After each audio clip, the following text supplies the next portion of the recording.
Well, good morning, everybody, and welcome to the NHRA stage here at the 2023 PRI show in Indianapolis. Of course, a much anticipated announcement coming here at now 9 a.m. Eastern on the beginning of the show here on Thursday. And the whole world's been buzzing, and now we're going to give you the reason why that buzz has been happening. So I'm joined on stage here by Leah Pruett, who is the runner-up of the Top Fuel points in 2023. Stunning finish to the season, a winner-take-all final round in Pomona, California, left her second in the points. And I'm joined by her husband, Tony Stewart, who was a guy who also had a run at a championship this year in his first full season in the world of top alcohol dragster. So the success that they both had is pretty awesome. TSR has come a long way in a very short amount of time, but there are some changes that are coming along, and we're here to announce those changes this morning, and I think it's only fair that you get to announce those changes for yourself, Leah. Sure, absolutely. Well, first, I want to give a big thanks to everybody coming out. And for all of our supporters, PRI has always been very instrumental for all of us and in all different ways. For me specifically, 2015, I had announced for 2016 looking to be my first Top Fuel full season, and that was 7-8 years ago. And we're here to announce that I will be stepping out of the seat in 2024, focusing on starting a family with Tony. And with that, between myself and Neil, this decision did not come overnight about who was going to be that selected driver. And through Tony's, he has proven through multiple ways that we'll discuss, being a candidate that Neil Strasbaugh and myself selected to replace me in the Top Fuel Dragster for TSR with our existing partners for next season. And how this decision came about, no, I'm not pregnant, and really want to put that out there. I do plan to run the pro events in Bradenton in March, but there's multiple factors that played into this of why this is happening now. I thought it'd be extremely unfair. If we went to 2024 and we happened to start a family at that time, the points would be scrapped. That's not fair to my guys. It's not fair to our partners, to our fans. So right now was the decision that we had made in order to have full faith conversations with everybody about what our plans are and so that we can continue to move forward. I couldn't be more proud of what this organization has done to we go from finishing 11th 2 years ago to finishing third, could have finished first by that final round. And I had known this has been pretty much a 9-month long process of just getting to this point, and I went into that entire countdown knowing that I would be out of the seat. Nobody else knew. My crew didn't know. My crew chiefs did, of course, as we planned. And so we went ahead, and Tony has had a car that's been built in case he wanted to drive, and he didn't fit in my car. He's driven my car plenty of times, and he's very uncomfortable. That's not funny. Just because she's skinny and I'm fat, that's not funny. Round is a shape, all right? I am in shape. So we had a brand new PBRC dragster built with the 058 new regulations for next year. We've tested that. I've driven it. Tony's driven it. And between what he's proven this last year with the McPhillips team, finishing second in the points, having the best average reaction time of the entire class as a rookie season, and the car, wasn't as great as it was maybe in the beginning of the season, and Tony really proved his drivability. From smoking the tires to spinning to pedaling to leaving on everybody to running against supercharged cars, he's got it locked in. In my opinion, he's the world's best wheelman. Argue that however you want. And so when it came down to deciding who's going to fill this seat that our partners appreciate, recognize, can get behind, I'll tell you what, this might be a little unnerving. There's nothing like telling some of the most important people in your life that you're doing this, and that includes our team. So we informed them yesterday, and we were, I think that was that prepared us for this today. So I couldn't be more excited to support my husband in a very extremely competitive race car, very safe race car. I'll be his driving coach next year. That'll last like this long, I feel like. He's got a good wrap around it, as well as a new role that I have with the team, which is in the technology department as we work on new projects. So I've been deeply invested in that. I started some courses, and that actually started Saturday at Pomona. It takes about almost 40 hours a week to get me to where I need to be in order to do this job. And ultimately, we just plan to optimize our performance in every way. And as hard as I've thought that I've worked to do well in my seat, I'm working just as hard, if not more, as well as the entire team, to make sure that Tony's in not only the same caliber of race car, but maybe even a better one next year, so he can run right there for a championship like we were. And Tony, obviously this is huge news for the sport in that everything you bring with you with your experience and your championships and other forms of racing. But there's another angle to this, not simply getting in the race car. You know, on the NASCAR side of things, you're aligned with Ford Motor Company, and here in drag racing, it's going to be a Dodge program. So if you could talk a little bit about navigating that, because that seems like a tightrope. Yeah, and it took a while too, but you know, like you said, I've got a great partnership with Ford on the NASCAR side and our World of Outlaws team, but you know, Dodge has been a big part of our program at TSR on the Nitro side. So this isn't any different than what Kenny Bernstein's done, Chip Ganassi's done, Roger Penske is currently doing in different series with different OEMs. And I really appreciate Ford working with us on this. This wasn't something that was planned out of the gate and was a 5-year plan that's just now getting here. This is something that we're making a U-turn in the road without turning the blinker on in front of everybody, and everybody's scattering. So, but Ford did a great job, and Dodge has been amazing to work with, obviously, these last 2 years with Leah and Matt, and really proud that they signed off on letting me drive their car through. The goal is just to not suck, you know, which is going to happen for quite a while, I'm afraid, but we're going to do everything we can. It's a great opportunity for me, obviously, but yeah, and that's on the driver's side, but you know, from the husband side, I'm super proud of how strong a person my wife is. To think about, for all of us guys, we can start this process in 30 seconds and go about our life for the next 9.5 months, and it doesn't change our daily activities at all. When you have a female racer, this is a topic and something that is life-changing for them in their careers. And you know, to watch Leah go through this process, and literally this was her decision. We talked about it before. I had a really hard time distinguishing whether I was supposed to be in husband mode or car owner mode. I made it 30 seconds in husband mode and 9.5 minutes in car owner mode, and I realized at the end of 10 minutes, I may not have to worry about it. I might get divorced. But so we kind of came to the conclusion that I told her it is her decision 100%. Whenever she wants to do this, I'm behind her 100%. And supportive. And I'll be honest, we were driving to the banquet on Monday, and I fully expected in somewhere in that drive for her to say, hey, I think I want to push it back one more year after how strong the finish she had to the season. So I think it really speaks volumes to how strong a woman Leah is, and you know, makes me really proud to be her husband. Well, one of the signatures in your career is you've never done anything until you felt comfortable enough to do it. You had an opportunity very early on to come out of what is now the Xfinity Series, I guess what was in the Busch Series, into what would have been a pretty decent ride in the top level Cup Series, but you pushed that back because you didn't feel you're comfortable at the level. Obviously, you feel that now in a top fuel car. Right, sure. If you say so. Well, you're making a move, buddy. It scares the shit out of me every time I get in it. It's I feel like when you look at any driver that's entered the Nitro ranks, they come from all different types of backgrounds, or maybe very little backgrounds. And I feel that Tony he's proven himself in so many other ways that when you compare to the other ones jumping in their experience, yes, you might not have a ton of Nitro experience. You got 20 runs right now, planning to get like 27 more before Gainesville. And I think he's going to fare very well. If I didn't, he wouldn't be in it. I could get fired by her. We don't know. Right. We have a big role reversal. Yeah, we should probably start an over-under pool and see where this goes. And look, in conversation with both of you, I know it's important to understand that this was an actual decision-making process. This was not a simple, well, my name's on the door, I'm driving the race car.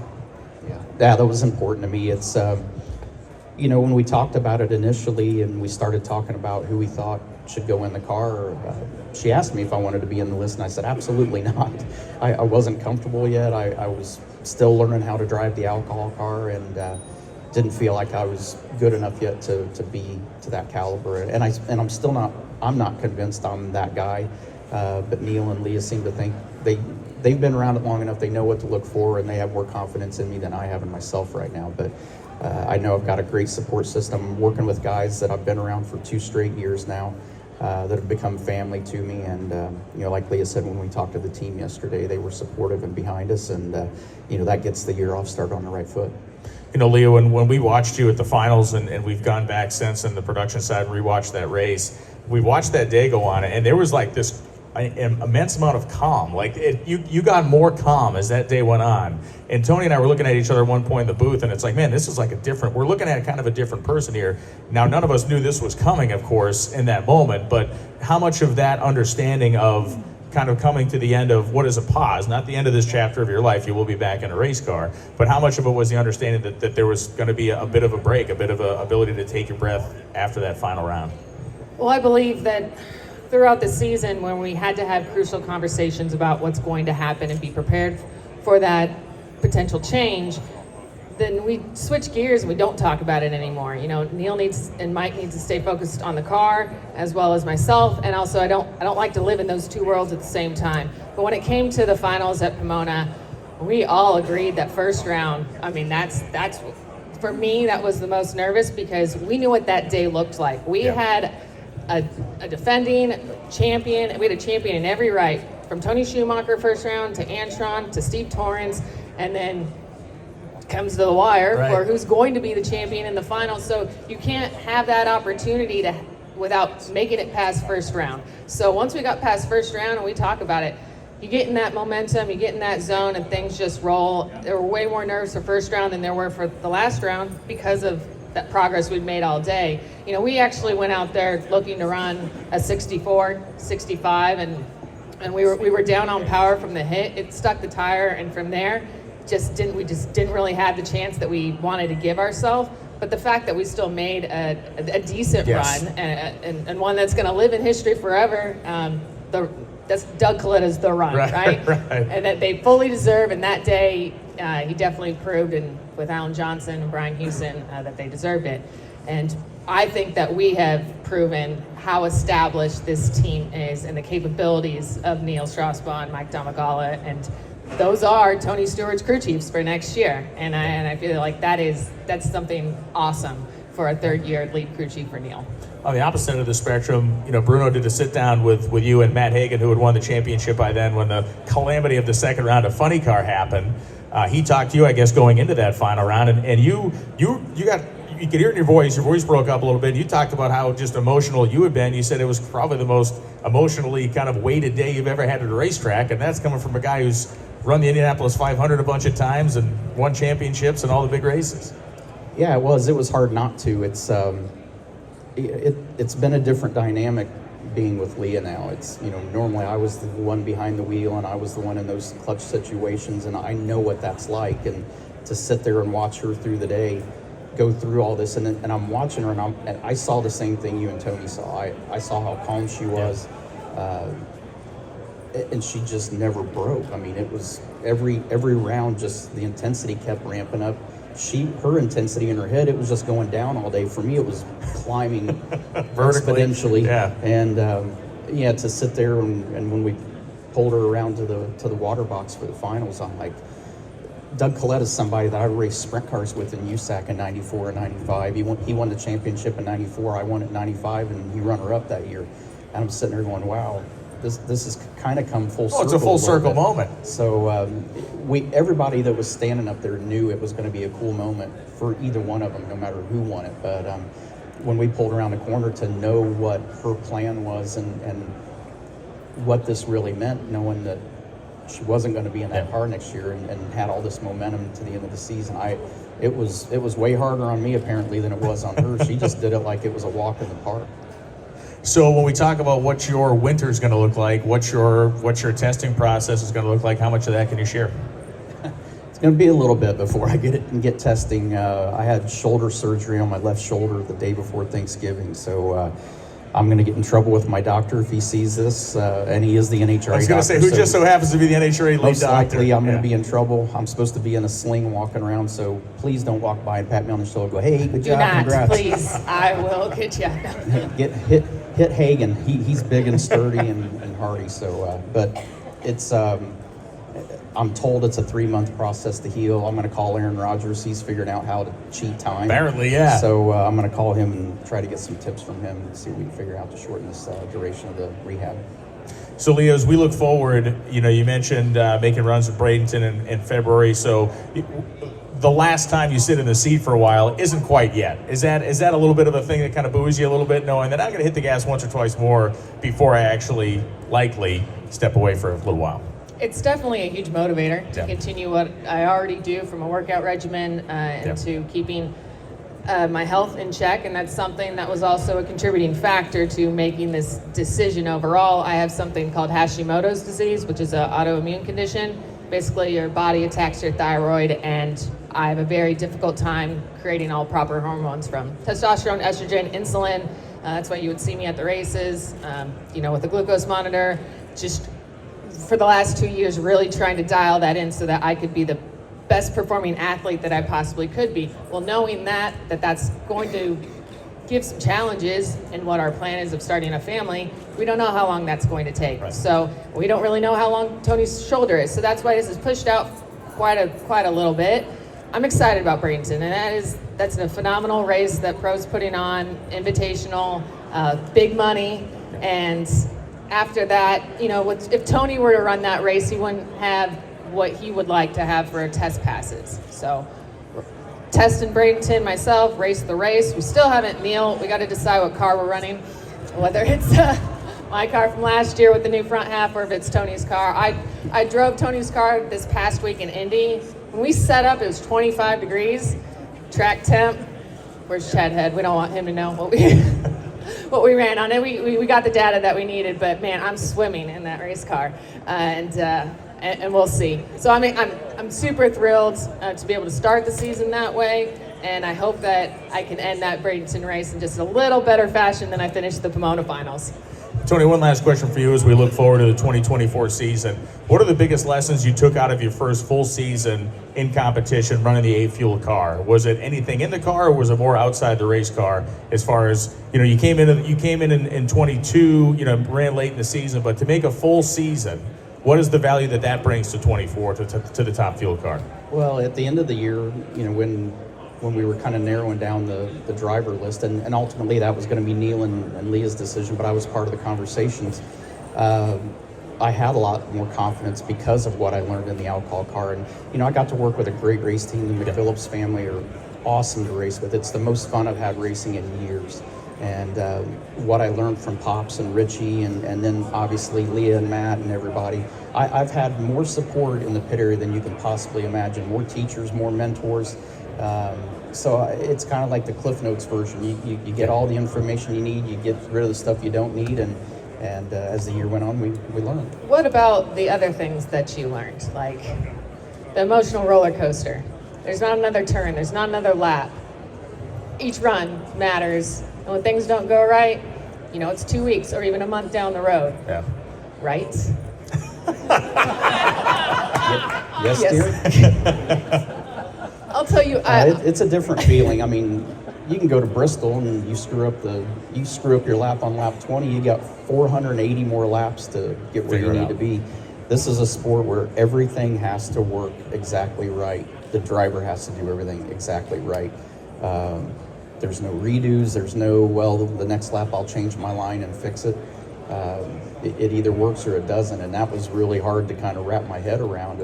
I watched it, and it's different when you're just a car owner watching from behind the car, but when you're in it, it's a different range of emotions. So, to sit there and kind of go through a lot of scenarios this year that were different and unique, and she had been through them all hundreds of times.